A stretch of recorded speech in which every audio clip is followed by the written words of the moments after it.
ஒரு கன்ஃபியூஷனான காதல் கதை.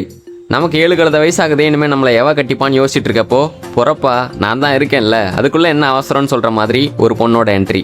நர்மதா ஜெயக்குமார். தலைவன் பியூர் 90s கிட்டு.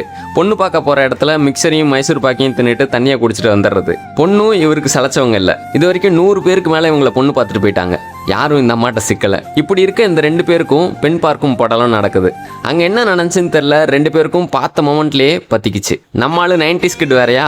பொண்ணு பார்க்க வந்த அன்னைக்கே ஒரு குட்டி பையனை விட்டு பொண்ணோட நம்பரை உஷார் பண்ணிட்டு போயிட்டாரு. அப்புறம் மெசேஜை போட்டு பேச்சை போட்டு மூச்சை போட்டு பொண்ணை கவுத்துட்டாரு. பொண்ணு ஓகே சொன்னதும் மாப்பிள்ளைக்கு பயங்கர ஷாக்கு. அப்படியே ஸ்மூத்தாக போயிட்டு இருந்தது. அது எப்படி ஸ்மூத்தாக போகலாம்? மேடு பள்ளமாக இருந்தால் தானே ஒரே ஃபன்னாக இருக்கும். மாப்பிள்ளை வீட்டில் கொடுத்த பயோடேட்டாவில் ஏதோ மிஸ்டேக் இருக்குது. மாப்பிள்ளைக்கு 5 அக்கா இருக்காங்க. இந்த சம்மந்தம் நமக்கு வேணான்னு பொண்ணு வீட்டு சைடில் பேச்சுவார்த்தை போயிட்டு இருக்கு.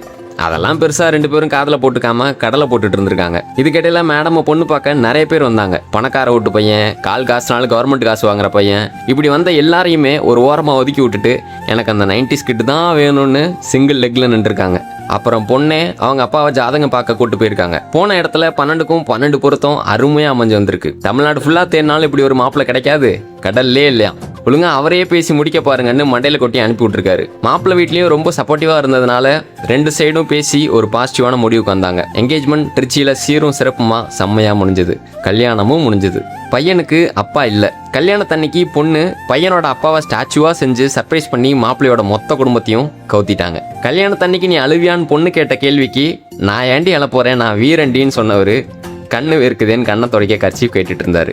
எப்போ கல்யாணம்னு கேட்டு மென்டல் டார்ச்சர் பண்ணிட்டு இருந்தவங்கள இப்போ தேடிட்டு இருக்காங்க. கல்யாணமே ஆகாம நீ எல்லாம் அவையாரா தான் தெரிய போறேன்னு சொன்னவங்கலாம் எத்தனாவது பந்தியில் உட்காந்து வயிறார சாப்பிட்டு போனாங்கன்னு தெரியல.